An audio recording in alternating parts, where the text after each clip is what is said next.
بسم اللہ الرحمن الرحیم۔ میری گاڑی ریڈ سگنل پر رکی تو بہت سے فقیر میری گاڑی کے پاس آ کر کھڑے ہو گئے، مجھ سے بھیک مانگنے لگے۔ سامنے ہی فٹ پاتھ پر ایک لڑکا میلے کچیلے کپڑے پہنے ہاتھوں میں کھلونے لیے کھڑا تھا۔ اس دھوپ میں بھی وہ ننگے پاؤں کھڑا تھا۔ خشک ہونٹوں پر اس نے زبان پھیر کر ہونٹ تر کیے تھے۔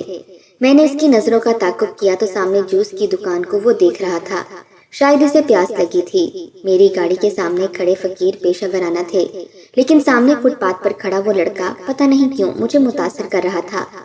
میں نے ان فقیروں کو سامنے ڈیش بورڈ پر رکھے چند سکے بانٹ دیے، وہ لے کر چلے گئے۔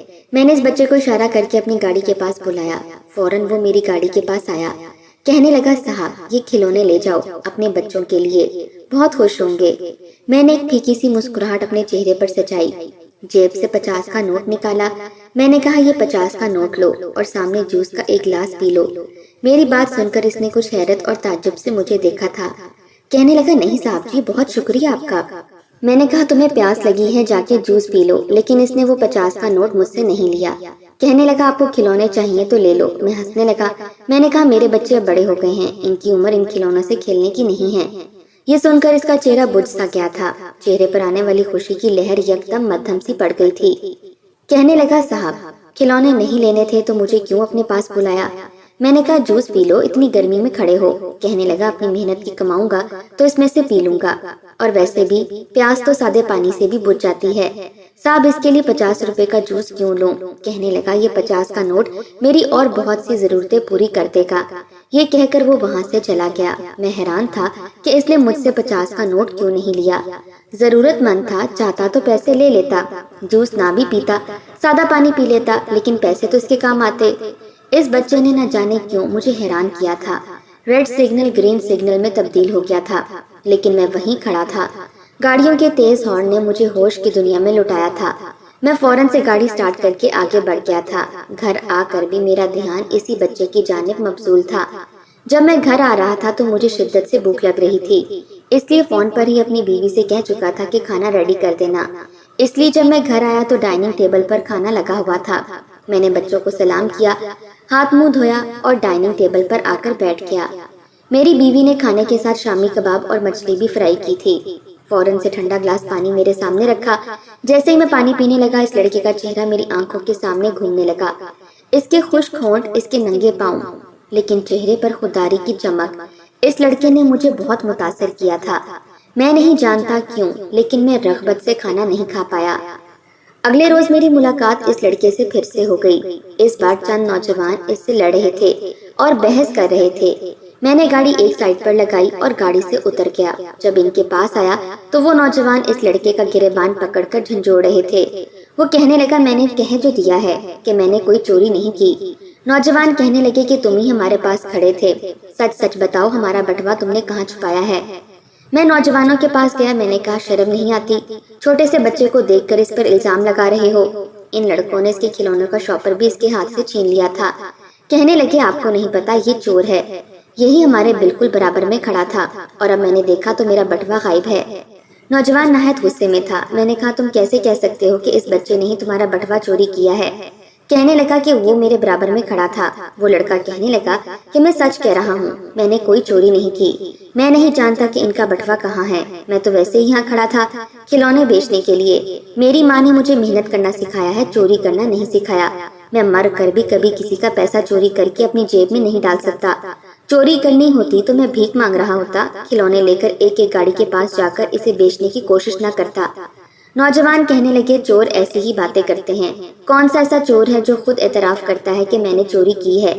میں نے کہا کتنے پیسے تھے تم لوگوں کے؟ وہ نوجوان کہنے لگے ہماری جیب میں 2000 تھے۔ میں نے اپنی جیب سے پیسے نکالے تو وہ لڑکا کہنے لگا آپ کیوں ان کو پیسے دے رہے ہیں؟ میں نے کہہ تو دیا ہے میں نے ان کا کوئی پیسہ چوری نہیں کیا، یہ مجھے مارنا چاہتے ہیں مار لیں، لیکن میں چور نہیں ہوں، اس لیے میرا ہرجانہ بھرنے کی آپ کو کوئی ضرورت نہیں ہے۔